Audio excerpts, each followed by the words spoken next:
70 years of genocide in East Turkestan is enough. World, please save Uyghurs from eradication by neo-Nazi China's communist regime. October 1st, 2019 marks the 70th anniversary of China's military occupation of East Turkestan. In 1949, China's communist invaders deceived East Turkestan people with the false promise of aid for independence and occupied our ancestral land with assistance from the former Soviet Socialist Republic. Today is the historical mark of 70 years of brutal killing, arbitrary arresting, inhumane torturing, political suppression, vicious violence, racial discrimination, religious persecution, extreme poverty, and above all, a systematic and well-planned China's government's sponsored genocide against the peoples of East Turkestan. China's government has committed the worst genocide crime of the 21st century by locking up 3 million innocent Uyghurs in Nazi-style concentration camps. The whole world is still silently watching and wishfully thinking that China will change its venomous nature against humanity. It's time to free the people of East Turkestan from the human slaughtering house built up by China's fascist regime over the last 70 years. 70 years of China's repression, false autonomy. Although East Turkestan is officially called Uyghur Autonomous Region, the Uyghur people have never been given any autonomous power. Nearly all the key governmental positions are in the hands of Chinese. According to the Chinese constitution, the local people are supposed to have self-rule. In reality, no one has ever occupied any position of significant power. Those who dare to speak up are severely punished or prosecuted by Chinese authorities. Uyghurs and the other native inhabitants of East Turkestan are in fact treated as lower-class human beings in their own motherland.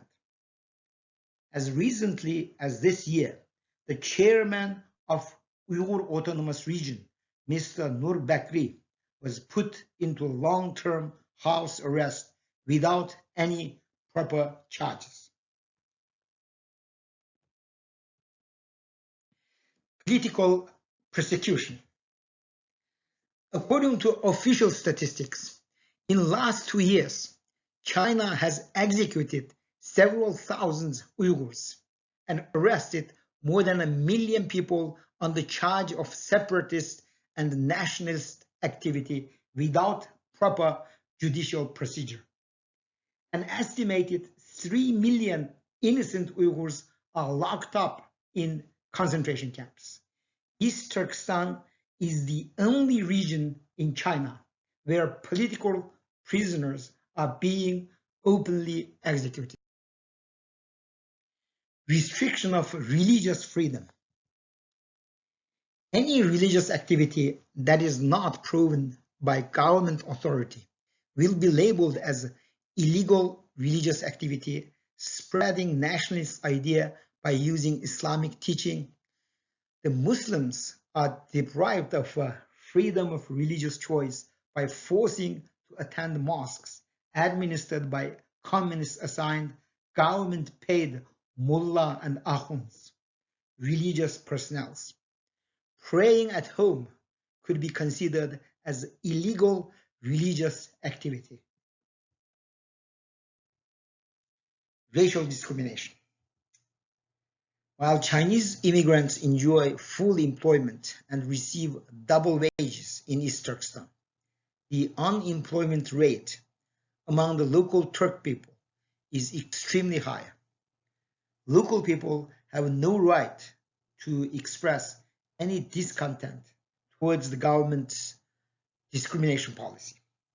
Any such attempt will be labeled as a separatist or splittist, and the offenders are severely persecuted with no judicial procedure.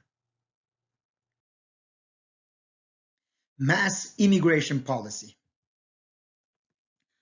According to the statistics from Chinese sources, the current Han population in East Turkestan is 34 times that of 1945. Chinese government is executing a secret policy to mass immigrate Chinese to the region in order to dilute the concentration of Turk people without any ecological or environmental consideration.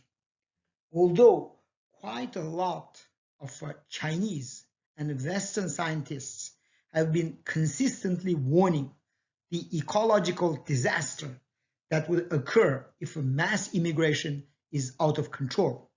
For Chinese authority, the territorial integrity is far more important than environmental protection. Nuclear waste field. Since 1961, the Chinese government has conducted over 40 nuclear tests in East Turkestan. This has caused catastrophic disasters to the local environment and people. Radioactive fallout of the nuclear tests has caused higher rates of birth defects, loss of memory, mental retardation, skin diseases, and cancers among local inhabitants. The Chinese government has never funded any research on the impact of nuclear waste and has seldom, if ever, given any treatment or compensation to the victims of nuclear tests. Enforce family planning. While on one hand, the Chinese government promotes mass immigration from the other parts of China, aimed at increasing the proportion of the Chinese population. On the other hand, it enforces the policy of 2 children per family for local inhabitants. In order to implement this policy, officials use forced abortion and wide-scale enforced sterilization of women against their cultural and religious beliefs. Using very poor medical equipment for birth control has led to the deaths of many women and children. Poor education.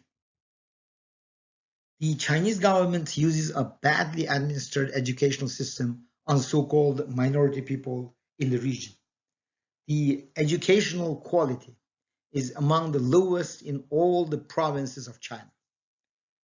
According to the studies in 1990, about 27% of Uighurs aged 15 or up were illiterate or semi-literate. The shortage of local schools and poor living standards of the local people are the main causes of illiteracy. The quality of minority schools is usually much lower than Chinese schools because the latter are always better funded than the former. A typical concentration camp. China's government named it as Re-Education Center. Thank you for listening. Please stay tuned for the next part.